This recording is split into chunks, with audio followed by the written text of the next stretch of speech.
वचन में लिखा है कि जो कंगाल पर अनुग्रह करता है वो यहोवा को उधार देता है। 30 रात लगातार नर्क दिखाया और नर्क की एक एक चीज दिखाई, हर प्रकार का नर्क, हर प्रकार की किस प्रकार की विश्वासियों के लिए कौन सा नर्क, अविश्वासियों के लिए, पास्टर प्रचारक जो आज यहाँ पर गलत शिक्षा दे रहे हैं, गलत प्रचार कर रहे हैं, उनके लिए कौन सा नर्क और कौन सी सजाएं हैं। विश्वास में इतनी हो गई हैं वो डॉक्टर के पास नहीं जाते हैं, तकलीफ में कहते हैं बस प्रार्थना कर दो, प्रार्थना कर दो, हम ठीक हो जाएंगे। समझ में नहीं आता कभी कभी कि वो डॉक्टर के पैसे बढ़ा रहे हैं या उनका परमेश्वर में इतना ईमान है, मुझे समझ में नहीं आता। जब उसने अपना धन जो उसने जोड़ रखा था, गाड़ी, कपड़े, सोना, गोल्ड, डायमंड, घर, प्रॉपर्टी, उसने गरीबों को बांट दी। वो कैंसर से हील हो गई। कैसे? क्योंकि ये धन ही तो है। ये वचन में क्या लिखा है? कोई भी मनुष्य 2 स्वामियों की सेवा नहीं कर सकता। तुम धन और ईश्वर 2 की सेवा नहीं कर सकते।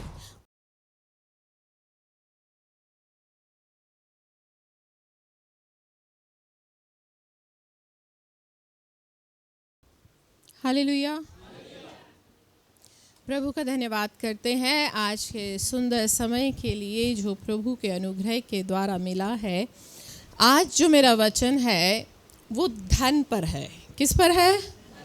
आपने धन पे बहुत से वचन सुने हैं, समय समय पर सुनते भी रहते हैं, मगर धन पर वो इसलिए है कि हम इस बात को जान सके, जैसा परमेश्वर का वचन कहता है कि हम अपने धन के द्वारा अपनी संपत्ति के द्वारा परमेश्वर की महिमा करें।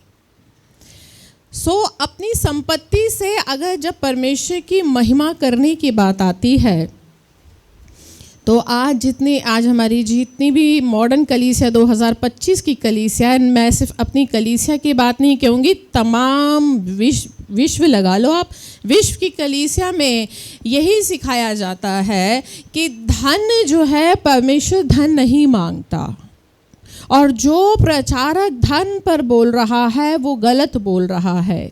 आज यही शिक्षा कलीसिया को दी जाती है।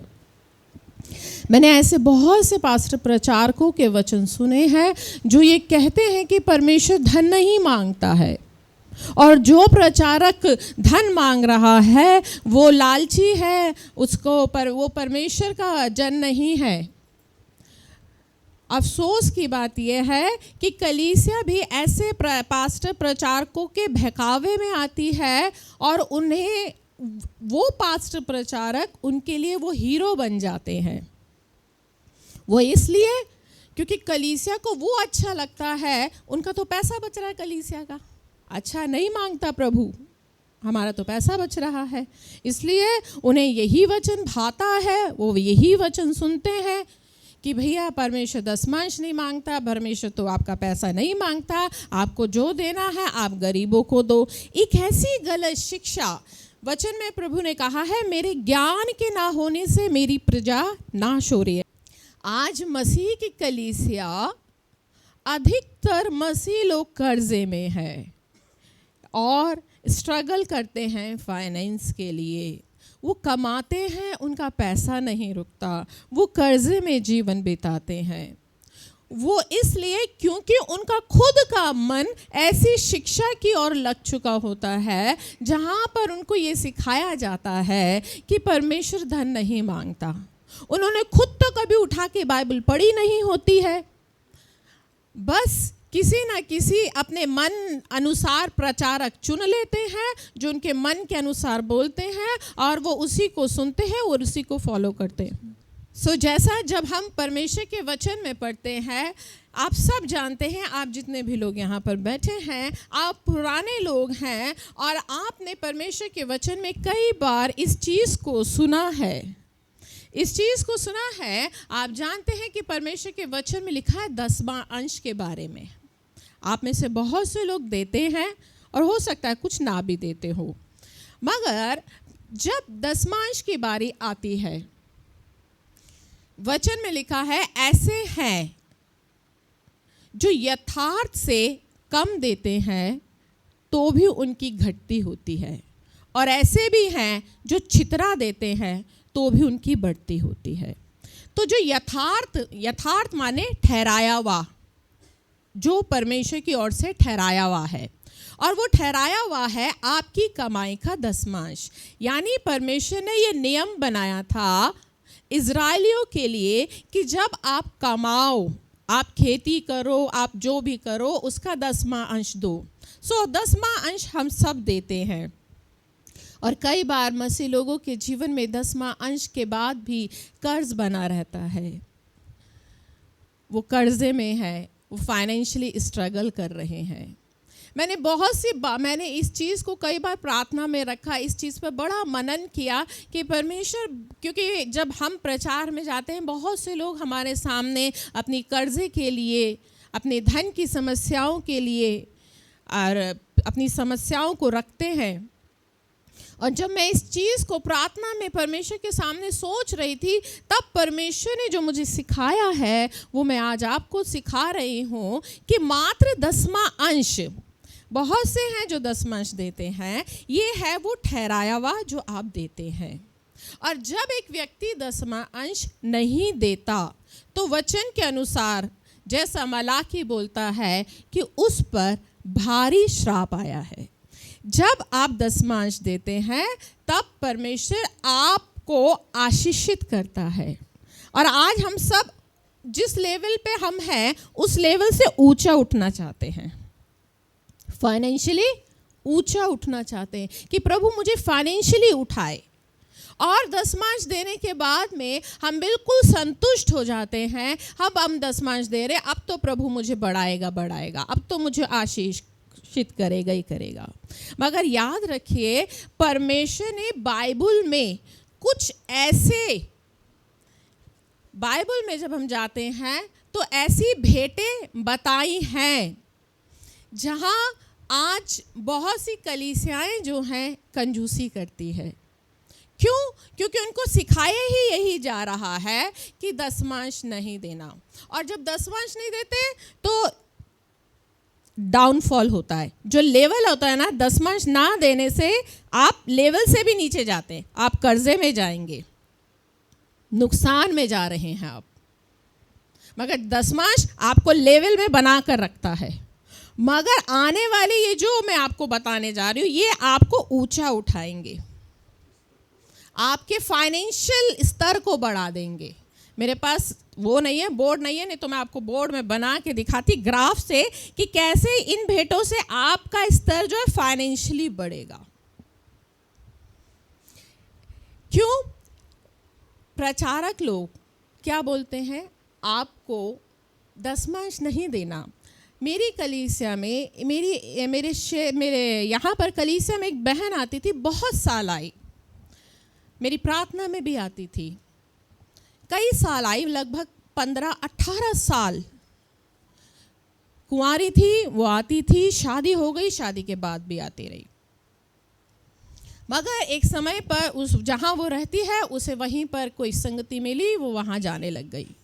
वहाँ जाने के बाद में उसने मुझे फ़ोन करके बोला, सॉरी दीदी, अब ये मुझे ना आपका चर्च दूर पड़ता है। मैं सोची इतने साल से आ रही थी, कभी दूर नहीं पड़ा, मगर जैसे ही मन चाहा एक ऐसा प्रचारक मिल गया, अब चर्च दूर लगने लगा। उसने कहा मुझे ये जो चर्च मिला है ना, यहाँ के प्रचारक बहुत अच्छे हैं, ये इन्होंने कहा है कि तुम अपना 10वां अंश ना, मुझे 10वां अंश नहीं चाहिए। प्रचारक ने मना कर दिया लेने का। उन्होंने कहा है आप अपना 10वां अंश गरीबों को दो, मुझे 10वां अंश नहीं चाहिए। सॉरी दीदी, क्योंकि 10वां अंश मुझे देती थी तो उसे लगा कि शायद मुझे बुरा लगेगा। मुझे बुरा ये नहीं लगा कि वो मुझे 10वां अंश नहीं दे रही, मुझे बुरा ये लगा कि पड़ गई एक गलत शिक्षा के जाल में। ऐसा कह के वो प्रचारक तो उसके लिए हीरो बन गए, मगर वो 10वां अंश ना देने के चलते, 10वां अंश ना देने के चलते उसे ये नहीं पता कि मैं अपने जीवन में परमेश्वर की उन आशीषों से वंचित हो जाऊंगी। वचन में क्या लिखा है, जब आप 10वां अंश के लिए जाते हैं ना, तो 10वां अंश में गिनतियों की किताब और उसका 18 और उसके 19 में जब आप जाते हैं, तब परमेश्वर ने 10वां अंश के विषय में हारून को बोला था पवित्र वस्तुओं की जितनी भेंटें इज़राइली यहोवा को दे, उन सबों को मैं तुझे और तेरे बेटे बेटियों को सदा का हक करके दे देता हूँ।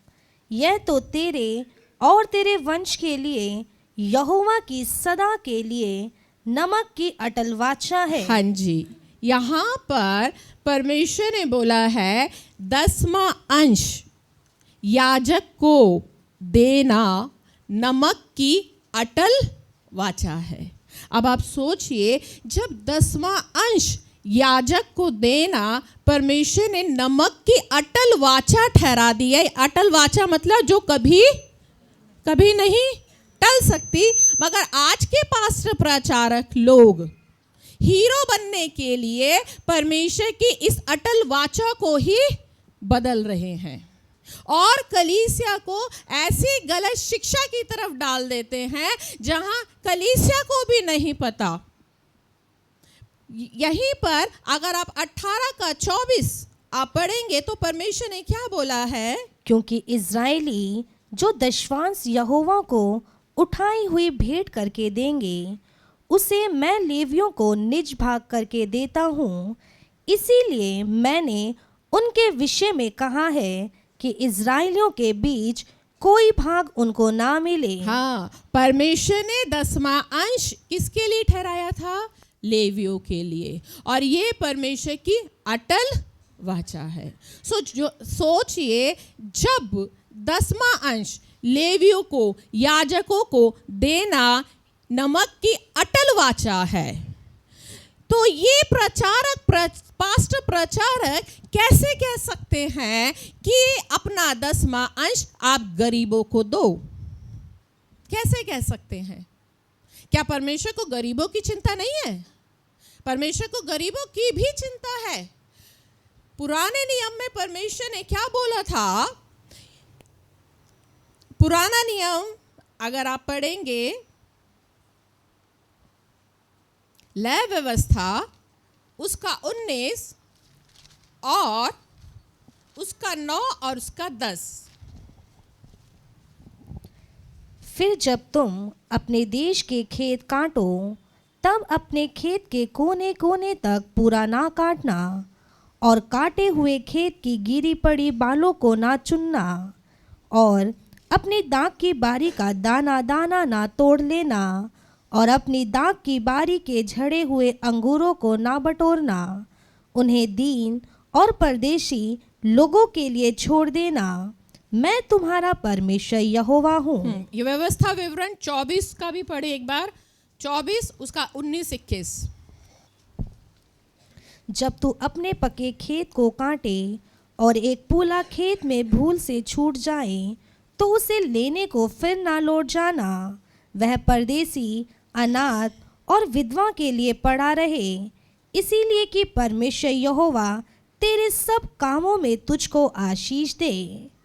जब तू अपने जलपाई के वृक्षों को झाड़े, तब डालियों को दूसरी बार ना झाड़ना। वह परदेसी, अनाथ और विधवा के लिए रहे जाए। जब तू अपनी दाख की बारी के फल तोड़े, तो उसका दाना दाना ना तोड़ लेना। वह परदेसी, अनाथ और विधवा के लिए रह जाए। हाँ जी, हालेलुया। परमेश्वर ने एक भाग ठहराया 10वां अंश जो परमेश्वर का है, मगर एक और दान बोला, क्योंकि नीति वचन में लिखा है कि जो कंगाल पर अनुग्रह करता है वो यहोवा को उधार देता है। यानी जब तू अपने खेत को काटने के लिए जाए तो उसके कोने में घुस घुस के मत काटना, उसको गोलाई से काटना, उसको ऐसे काटना कि कोने कोने छोड़ जाए, तुम बीच बीच में काटना, और साइडों की जितनी भी बालियां हैं वो मत काटना। वो किसके लिए ठहरे?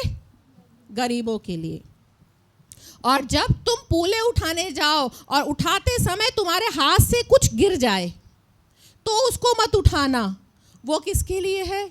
गरीबों के लिए है। ये वही गरीब है जिसे रूथ बोआज के खेत में जाती थी उठाने के लिए, वो भी कंगाल थी, विधवा थी। रूथ बोआज के खेत में जाती थी, वो भी उन लोगों के पीछे पीछे चलती थी जो बालें तोड़ते थे, और जब उनके हाथ से बालें गिर जाती थी तो रूथ उसको बटोर कर लाती थी अपने और अपनी सास के लिए।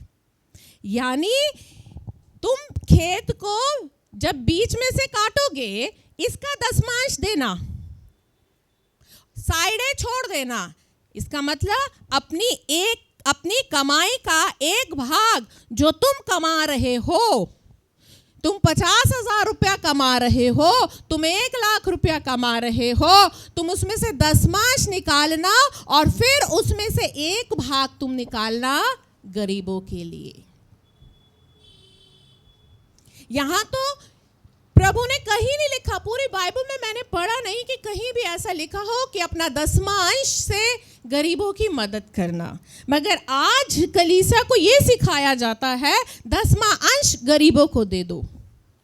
बाइबल में जब नहीं लिखा तो क्यों सिखाया जाता है और क्यों हम मान रहे हैं उन बातों को? क्योंकि हमें तो बाइबल के वचन को मानना है। और आज यही कारण है कि कलीसिया दसमांश देने के बाद भी सफर करती है, क्योंकि बहुत से लोग ऐसे हैं जो दसमांश तो देते हैं मगर अपनी कमाई में से कंगालों को नहीं देते हैं, गरीबों को नहीं देते हैं। गरीबों को देने के नाम पर उनके हाथ टाइट हो जाते हैं, उनके लिए अपना ही धन कम पड़ जाता है। मगर वचन में क्या लिखा है? जो कंगाल पर अनुग्रह करता है वो यहोवा को उधार देता है और वो अपने इस काम का प्रतिफल पाएगा। आप जरा सोचिए, अगर आप अपनी कमाई में से जो दसमांश निकालते हैं और उसका एक भाग आप निकालते हैं गरीबों के लिए, और जब आप गरीब को देते हैं, कंगाल को देते हैं, तब आप यहोवा को उधार दे रहे हैं। कितना बड़ा काम कर रहे हैं। क्या कोई परमेश्वर को उधार दे सकता है? नहीं दे सकता। मगर एक गरीब की मदद करके, कई बार हम किसी जरूरतमंद की जरूरत को देखते हुए आंखें फेर लेते हैं। आंख ऐसे बन जाते हैं जैसे हमारे पास है ही नहीं। हम अपने कानों को ऐसा कर लेते हैं जैसे हमें सुनाई नहीं दे रहा। हमारे सामने एक ज़रूरतमंद खड़ा होता है मगर उस समय हमारी ही ज़रूरत बड़ी होती है। मगर आपको ये नहीं पता, जिस समय आप किसी की ज़रूरत को पूरा करेंगे ना, आप यहोवा को उधार दे रहे हैं। मुझे भी परमेश्वर ने ऐसे ही सिखाया। पहले मेरे अंदर भी ये चीज़ें नहीं थी, मगर जब मैंने ये वचन को पढ़ा और परमेश्वर के आत्मा ने मेरे मन में डाला, मैं ऐसे लोगों को ढूंढूं जिनकी मैं मदद कर सकूं, क्योंकि ऐसा करके तो मैं यहोवा को उधार दे रही हूं, और जब परमेश्वर देगा तो उसका कितना बड़ा प्रतिफल होगा। अगर आप किसी गरीब को 5,000 रुपये दे रहे हैं तो क्या परमेश्वर आपको 5,000 देगा? क्या वो परमेश्वर है, वो अपने हिसाब से देगा, फिर वो है ना। आज हम उठना चाहते हैं, हम दसमांश देते हैं और दसमांश के बाद में हम सोचते हैं हमारे जीवन में बढ़ती हुई आशीषें क्यों नहीं आ रही? क्योंकि हम कभी भी यहोवा को उधार नहीं देते हैं। हम दसमांश देकर ही छुट्टी कर देंगे, और अगर कभी किसी की ज़रूरत पड़ी तो वही दसवां अंश काट कर हम किसी गरीब की मदद कर देते हैं। मतलब हम एक ही वो दसमांश की टोपी होती है वही घुमाते रहते हैं, ऐसे ही करते रहते हैं। और हम सोचते हैं कि मेरे जीवन में धन की आशीषें कब आएंगी, कैसे आएंगी? जब आप अपना हाथ गरीब के लिए बढ़ाते हैं। एक बार एक स्त्री प्रभु यीशु मसीह के पैर धोती है बहुमूल्य इत्र से। यीशु मसीह के एक चेले ने कहा, ये इत्र इस 200 दिनार से भी अधिक बिक सकता था और गरीबों की मदद की जा सकती थी। यीशु मसीह ने क्या कहा?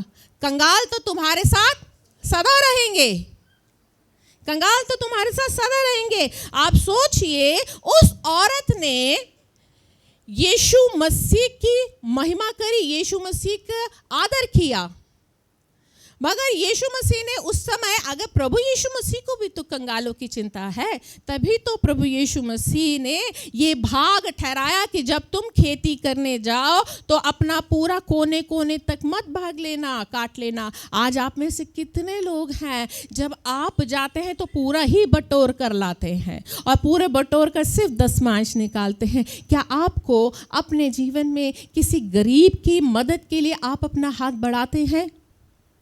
यदि आप किसी गरीब की मदद के लिए, किसी कंगाल की, किसी विधवा की, किसी जरूरतमंद के लिए आप अपना हाथ नहीं बढ़ा रहे हैं, तो याद रखिए आप परमेश्वर से वो आशीष नहीं पाएंगे। आप आशीष पाएंगे 10वां अंश। 10वां अंश से आपका एक लेवल स्थिर बना रहता है, मगर जब आप 10वां अंश से परे देते हैं, ये बाइबल में भी लिखा है, तब आप आशीष और आशीष की कटनी काटेंगे।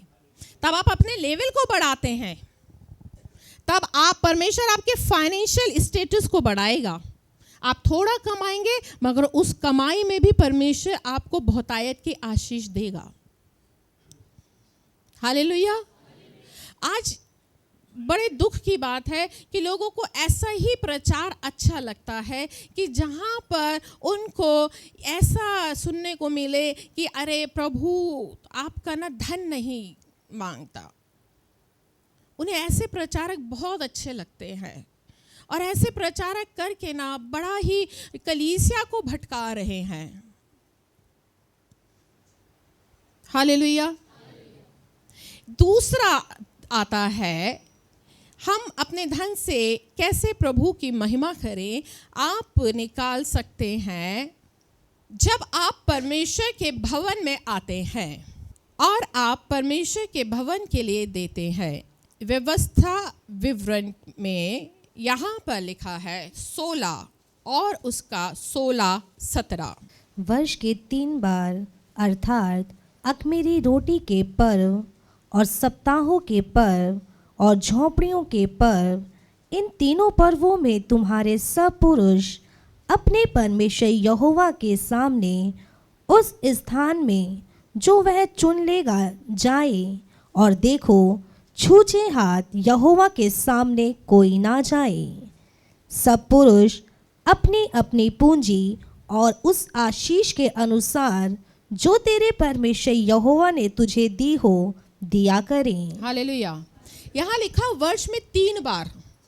अगर आप बाइबल को उठाएंगे ना तो परमेश्वर ने जो भेंटें चढ़ाई थी, डेली की होम बलि, सुबह और शाम की होम बलि चढ़ती थी, पाप बलि चढ़ती थी, और वर्ष में 3 बार ये बलि चढ़ती थी। और इसके अलावा भी बीच बीच में कई बार वचन में लिखा है कि जब भी यहोवा के सामने जाओ तो छूछे हाथ मत जाना। तो ज़रा सोचो, परमेश्वर ने एक बार तो मैंने पूरा एक चार्ट बनाया था कि यदि प्रतिदिन होम बलि चढ़ानी है, प्रतिदिन एक विश्वासी को सुबह शाम होम बलि चढ़ानी है, उसके अलावा पाप बलि चढ़ानी है। मैंने पूरा एक चार्ट बनाया था कि लगभग अगर आज की डेट में, उस समय मेढ़े चढ़ती थी, बकरी चलती थी, और कबूतर, जो गरीब था वो कबूतर चढ़ाएगा, अमीर है तो बैल, गाय बैल चढ़ाएगा। तो आप जरा सोचिए, अगर आज भी हम उस जमाने में होते तो डेली हमारा कितना बजट जा रहा होता बलि चढ़ाने में। मगर आज जैसे जैसे कलीसिया मॉडर्न होती जा रही है, वो देने में श्रिंक होती जा रही है, श्रिंक हो रही है देने में। वचन में क्या लिखा है? वर्ष में 3 बार यहोवा के सामने जाना और हर एक पुरुष अपनी अपनी पूंजी और उस आशीष के अनुसार जो यहोवा परमेश्वर ने तुझे दी हो दिया करना। यानी जब भी आप परमेश्वर के सामने जाएं तो आप उस आशीष के अनुसार देना जो परमेश्वर ने आपको दी है। मैं अभी एक बुक पढ़ रही हूँ। परमेश्वर की एक दासी है मेरी के बैक्स्टर। उन्हें परमेश्वर ने 30 रात लगातार 30 रात नर्क लेके गए और 10 रातें उन्हें स्वर्ग लेके गए। यह अभी की बात नहीं है, 1976 में जब वो यंग थी, अब वो बहुत बुजुर्ग हो गई है। 30 रात लगातार नर्क दिखाया और नर्क की एक एक चीज दिखाई, हर प्रकार का नर्क, हर प्रकार की किस किस प्रकार की विश्वासियों के लिए कौन सा नर्क, अविश्वासियों के लिए, पास्टर प्रचारक जो आज यहाँ पर गलत शिक्षा दे रहे हैं, गलत प्रचार कर रहे हैं, उनके लिए कौन सा नर्क और कौन सी सजाएं हैं। ऐसे ही जब उन्हें स्वर्ग लेके गए तो स्वर्ग में वो बताती हैं कि स्वर्ग में वो एक ऐसी मेंशन में गई, एक ऐसे हॉल में वहाँ पर गई। वहाँ पर वो बता रही, मैं देख रही थी कि जब कलीसियाएं लगी हुई हैं, हर एक कलीसिया के लिए परमेश्वर ने एक स्वर्गदूत ठहराया हुआ है। इस समय यहाँ पर एक स्वर्गदूत होगा जो शायद हमें नहीं दिखाई दे रहा। इस समय जितनी भी कलीसियाएं चल रही हैं, हर एक जहां पर एक स्वर्गदूत है जो रिपोर्ट तैयार करता है, और वो रिपोर्ट इस चीज की तैयार करता है कि इस कलीसिया में आज के दिन कितने लोग आए। आप सोचिए, आपको तो लगता है हम आए ना आए किसी को क्या पता, अरे पास्टर देखे ना देखे, आपका प्रचारक अगुआ देखे ना देखे, मगर परमेश्वर हर संडे ये रिपोर्ट स्वर्ग जाती है। वो स्वर्गदूत ये देखता है कितने लोग इस चर्च में आए, कि क्या प्रचार हुआ है। हर संडे ये रिपोर्ट स्वर्ग में जाती है, वो पूरा रिकॉर्ड रखता है। और इसके साथ ही जब भेंटें ली जाती हैं, तब क्या भेंटें ली जा रही हैं, उन भेंटों पर वो स्वर्गदूत नजर रखता है कि किस किस व्यक्ति ने भेंट कितनी डाली है और किस मनसा से डाली है। ये सारा रिकॉर्ड लेकर स्वर्गदूत ऊपर जाता है, और वो वाला स्वर्गदूत जो कलीसिया का स्वर्गदूत होता है, वो स्वर्ग के में जो मेंशन है वहाँ के स्वर्गदूत को वो सारी रिपोर्ट देता है, और फिर वो सारी रिपोर्ट लेकर उस कलीसिया का जो एक रिकॉर्ड बनाया हुआ है, उस कलीसिया के रिकॉर्ड में वो सारी रिपोर्ट रखता है। क्या लिखा है? इसीलिए तो लूका में क्या लिखा है, जब लोग अपने दान डाल रहे थे गरीब विधवा के दृष्टांत पर, तो प्रभु यीशु मसीह बैठे हुए क्या देख रहे थे कि किसने कितना डाला है। यीशु मसीह की नजर रहती है, याद रखना। तभी वचन में क्या लिखा, अपनी आशीष के अनुसार दिया करना। अगर कई बार लोगों की जेब में भरी होती है, मगर निकालते कितना सा है? कोई सिक्के निकालते, कोई 5 का नोट निकालता है, कोई 10 का नोट, कोई 20 का नोट। अरे आप जो दे रहे हो ना, वो आप ये मत सोचना कि मैं किसी प्रचारक, किसी इंसान को दे रहा हूँ। स्वर्ग में लिखा जा रहा है वो सारा हिसाब। इसलिए वचन में क्या लिखा है कि अपनी अपनी पूंजी और उस आशीष के अनुसार जो यहोवा परमेश्वर ने दी हो, दिया करना। क्यों? क्योंकि जब आप देते हैं तब आप परमेश्वर से आशीष पाते हैं। यहोवा के भवन के लिए जब आप देते हैं, ये जो है यहाँ पर ये लिखा हुआ है, आप पुराने नियम में भी जब आप जाते हैं, तब पुराने नियम में भी ये नियम ठहराया गया था कि बाहर, भवन के बाहर एक संदूक रख दिया और उसमें छेद कर दिया था कि आने जाने वाले लोग इस छेद से संदूक में डाले। ये प्रथा पुराने नियम से चल रही है। आप सोचिए, और उस पैसे को भवन के निर्माण के लिए, भवन के टूट फूट के लिए इस्तेमाल होता था। आप जरा सोचिए, आप कमा रहे हैं, आपको अपनी कमाई में से, अगर आप अपने स्तर को बढ़ाना चाहते हैं, आपको दसमांश देना है।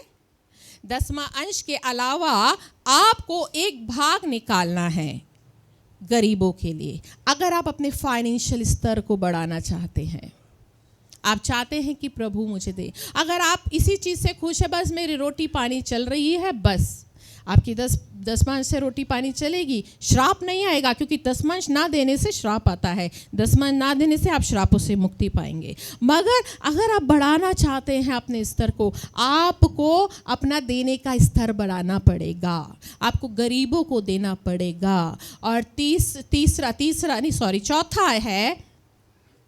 चौथा भेंट, जब आप परमेश्वर के वचन प्रचार की सेवा के लिए देते हैं, परमेश्वर के वचन प्रचार की सेवा। आप में से आज भी बहुत से लोग हैं जो देते हैं, मगर मैं आपको और अन्य लोगों की भी बात बता रही हूँ कि कई बार लोग ये सोचते हैं कि हमें वचन प्रचार की सेवा के लिए हमें क्या करना दे कि हम दसमांश तो देते हैं, वो बस अपना दसवां अंश ही कितने ही लोग हैं बस उसी को पकड़ कर चलते रहते हैं और उसके अलावा देने के लिए उनके पास में कुछ भी नहीं होता। वो अपने स्तर को तो बढ़ाना चाहते हैं। जब आप नए नियम में जाएंगे ना तो नए नियम में भी पौलुस ने लिखा है मकिदुनिया और आख्या के लोगों के लिए, जब यरूशलेम के पवित्र लोगों के लिए दान दिया। रोमियो उसका 15 और उसका 25-27 में लिखा है कि मकिदुनिया और आख्या के लोगों ने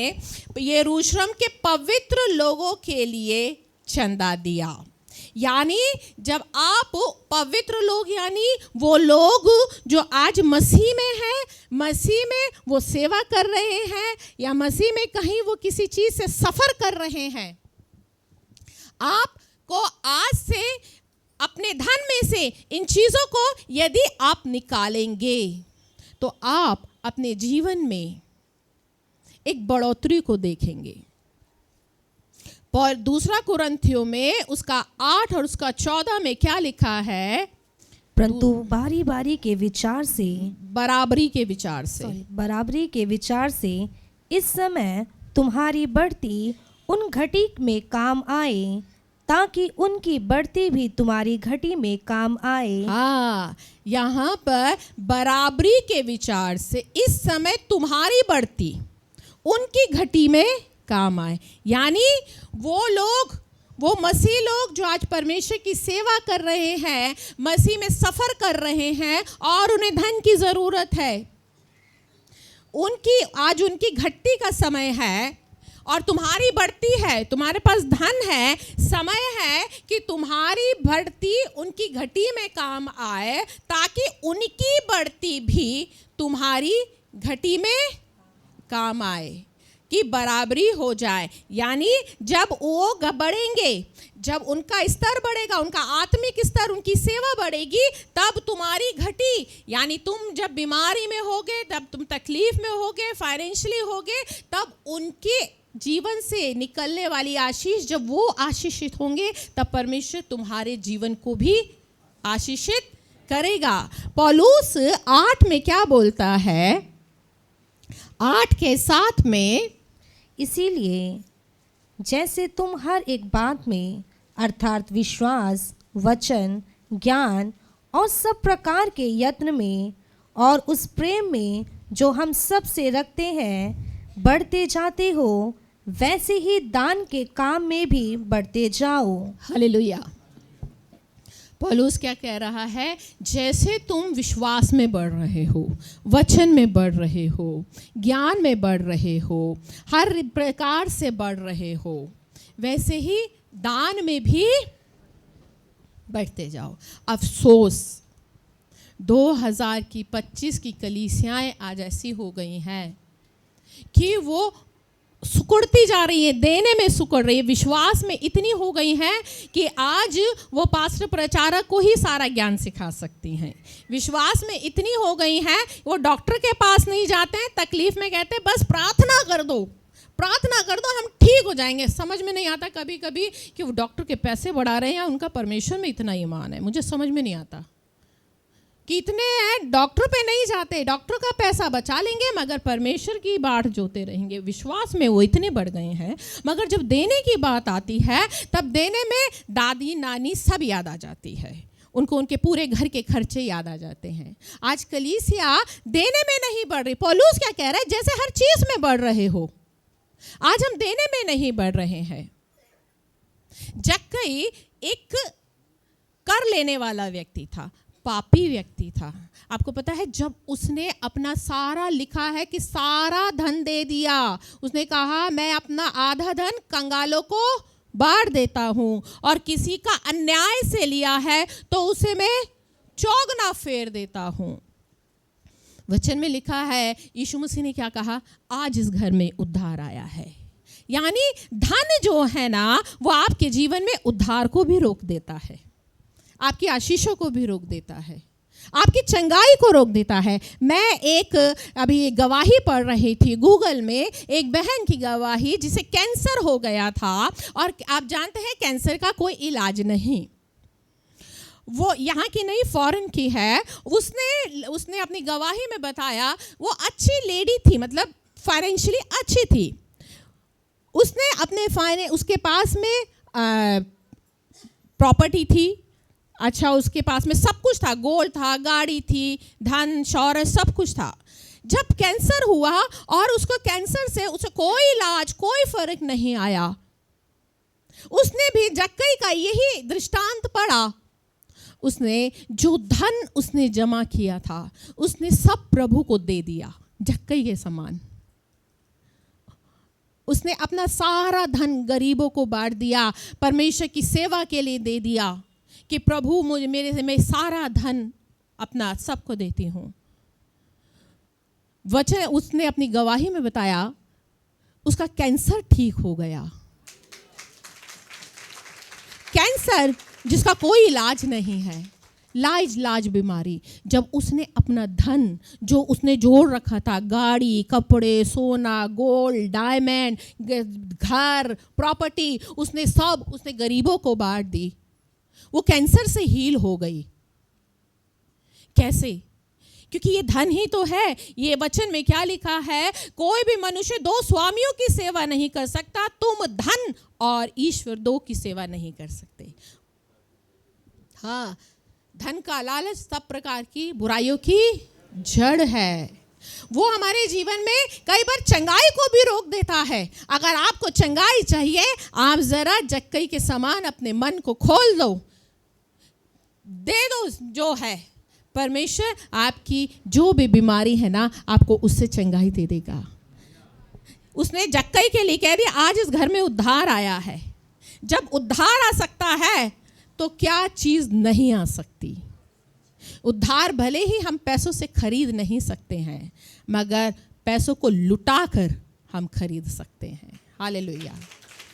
अगर हम ये सोचें कि मैं अपने स्तर को बढ़ाऊं, आज से अगर आपको बढ़ाना है। एक समय पर मुझे याद आता है जब हम 113 नंबर गली में रहते थे, करीब 15 या 20 साल हो गए। उस समय पास्टर बेनिहिन का प्रचार सुबह सुबह आता था और मैं डेली सुबह उठकर बच्चों को स्कूल भेजने के बाद में उनका प्रचार सुनती थी। एक दिन परमेश्वर की आत्मा ने, उस समय हम फाइनेंशियली बहुत हमारी गड़बड़ चलता था। बड़ी मुश्किल से मेरे बच्चों की फ़ीस जाती थी। यहाँ तक कि मैं तो स्कूल के भी करीब 3-4-5 साल चक्कर काटे कि मेरे बच्चों की फ़ीस का कंसेशन हो जाए, मगर मेरे बच्चों की फ़ीस का कंसेशन नहीं हुआ। मेरे लिए हमारे लिए मुश्किल होता था कि हम बच्चों की फ़ीस भी कैसे दें, हम किराया कैसे दें। मैं पास्टर बेनिहिन का वचन सुन रही थी और जब उन्होंने वचन के लास्ट में सीड के लिए बोला, तब अचानक से प्रभु के आत्मा ने मुझसे बोला कि तू इनकी मिनिस्ट्री में देना शुरू कर। मैंने कहा ठीक है, मैं दे दूंगी। और जब परमेश्वर ने जो अमाउंट मुझे बोला, वो उस समय मेरे 10 मन से भी ज़्यादा था। मैंने कहा इतना अमाउंट प्रभु मैं कैसे दे सकती हूँ, मेरे लिए तो मुश्किल है देना। और तो और परमेश्वर ने मेरे विचारों में डाला, क्योंकि प्रभु को भी पता है मैं भी इंसान हूँ, आप ही की तरह हूँ। एक दिन दूंगी, 4 महीने छुट्टी कर दूंगी, है ना। परमेश्वर ने क्या कहा, पोस्ट डेटेड चेक डाल। पोस्ट डेटेड चेक, सारे पूरे 1 साल के मैंने चेक बुक निकाली, पूरे 1 साल के चेक बनाए, उन पे साइन किया, उनको कोरियर कर दिया। यानी मुझ पर यह बर्डन रहे, हर 10 तारीख को चेक लगना है, मुझ पर ये बर्डन रहे। मैंने दे तो दिया, और उसके बाद मेरे को चिंता रहती थी। मैंने अपने पति को भी बताया, इनको भी बताया, और हम दोनों पति पत्नी अपने धन में से थोड़ा थोड़ा जोड़ते थे। उस समय हमारे लिए वो अमाउंट बहुत बड़ा नहीं था। अमाउंट हाँ, बहुत कम नहीं था, मेरे लिए बहुत बड़ा अमाउंट था। मैं आपको बताती हूँ, 3000 रुपया, वो बहुत बड़ा अमाउंट था। आज से लगभग 15-18 साल पहले ये अमाउंट बहुत बड़ा था। पूरा महीना हम जोड़ते थे। मगर मैं प्रभु का धन्यवाद करती हूँ, जैसा वचन में लिखा है, वो बोने वाले को बीज देता है। वो हर 10 तारीख को चेक जैसे ही आता था उससे पहले वो हमें इतना पैसा दे देता था कि हम वो दे देते थे। परमेश्वर ने अपनी सेवा के लिए देना सिखाया। तब मुझे थोड़े समय बाद याद आया 3,000 का अमाउंट परमेश्वर ने लेना शुरू किया और आने वाले समय पर हम पर एक अचानक से फाइनेंशियल कर्जा आया जिसका अमाउंट 3 लाख था। वो कर्जा जो हमने लिया ही नहीं था, हमें चुकाना पड़ा वो पैसा। और परमेश्वर ने वो 3 लाख का अमाउंट, वो कर्जा जो हम पर आया, वो परमेश्वर ने हमारे लिए 1 साल में उतरवा दिया। आप जब गरीबों को दान देते हैं तब परमेश्वर आपको, आपके स्तर को बढ़ाते हैं। मैंने प्रभु से कहा, प्रभु, तब परमेश्वर ने मुझे फिर वचन याद दिलाया। क्या लिखा है? जो कंगाल पर अनुग्रह करता है वो यहोवा को उधार देता है। तू मुझे उधार दे रही है, तू मुझे उधार दे रही है। और आपको पता है, जब हम लोगों ने ऐसा किया, ये सिर्फ मैं नहीं करती, मेरे पति भी ऐसा करते हैं, हम दोनों पति पत्नी इन चीज़ों को करते हैं। और जब हम ऐसा करते हैं ना, उसकी बड़ी आशीष की गवाही मैं आपको अब दे रही हूँ। अभी तक मैंने ये गवाही किसी को नहीं दी, यहीं से दे रही हूँ। हमारा घर का लोन जो लगभग 21 लाख के आसपास था, परमेश्वर ने अभी बीते दिनों ही वो उतरवा दिया। मात्र 5 साल में परमेश्वर ने हमें उस लोन जो 20 साल का ठहराया हुआ था वो 5 साल में उतरवा दिया, अभी हाल ही में। ये कैसे, कब हुआ? हमारी सेवा तो वही है, हम उन्हीं लोगों में सेवा करते हैं। कहाँ से आया वो धन, कैसे हुआ, कैसे मैनेज हुआ? परमेश्वर के लिए जब आप अपनी चीजें मैनेज करते हो तब वो आपके खर्चे के लिए अपने स्वर्ग को मैनेज करता है। तब वो आपकी ज़रूरतें जानता है कि मेरे बच्चों को कैसी ज़रूरत है, कैसे। और एक दिन भी हमारे घर की किस्त लेट नहीं हुई, एक दिन भी। 5 साल तक उसने हमारी किस्तें भरी परमेश्वर ने। एक भी दिन, कोरोना के टाइम पर जिस समय लोग अपने घरों को बेच रहे थे, कारोबार बंद हो गए थे, उसने कोरोना के टाइम पर हमें मकान दिलवा दिया, हमारे मकान को फर्निश करा दिया। कैसे होता है ये सब? कई बार मैं भी ये सोचती हूँ, प्रभु कैसे होता है ये काम? जब परमेश्वर ने, एक दिन मैं ये बैठी हुई थी कि प्रभु आज हम भी आपको दशमांश देते हैं। आज कलीसिया के भी कितने लोग दशमांश देते हैं और वो हमसे सवाल करते हैं कि कब हम फाइनेंशियली उठेंगे, कब हमारा फाइनेंशियल स्तर ऊंचा होगा।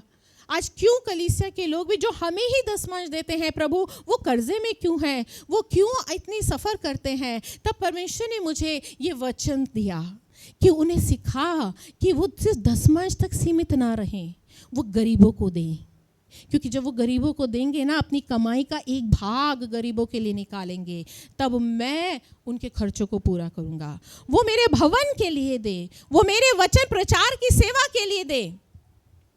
आज कितने ही जगहों पर मसीह प्रचारक, मसीह लोग सफ़र कर रहे हैं। आज मसीह प्रचारक लोग धन में इसीलिए सफ़र करते हैं क्योंकि कलीसिया को ऐसी शिक्षा मिली है कि आपको 10वां अंश नहीं देना, गरीबों को दे दो। वो गरीबों को भी नहीं देते, गरीबों के नाम पर गरीबों को भी नहीं देते, वो 10वां अंश की चोरी करते हैं और उम्मीद करते हैं वो प्रभु को आशीष दे। आज परमेश्वर के कितने ही सेवक लोग हैं जो बेचारे झुग्गी में प्रचार करते, टूटे हुए कलीसिया को लेकर प्रचार करते, उनके चर्च में प्रॉपर चीज़ें नहीं हैं। अगर कलीसिया, ना सिर्फ हमारी, मैं कह रही हूँ तमाम कलीसियाएं भी अगर इस वचन के द्वारा देने के लिए ईमानदार हो जाए ना, तो कोई भी परमेश्वर का दास या दासी आर्थिक तंगी को नहीं झेलेगा। आज परमेश्वर के लोग आर्थिक तंगी को इसीलिए झेलते हैं क्योंकि कलीसिया के लोग कंजूस बने रहते हैं ना देने के लिए, क्योंकि उनको वही प्रचार अच्छा लगता है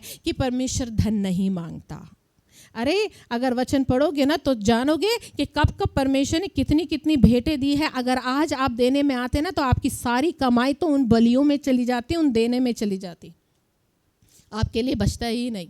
मगर शुक्र हो हमारे यीशु मसीह का। बहुत से प्रचारक कहते हैं दसमांश तो पुराने नियम की थी, पुराने नियम की बात है, नए नियम में नहीं है। अरे ये परमेश्वर ने बोल दिया मैं तो नमक की अटल वाचा बना रखी है दसमांश।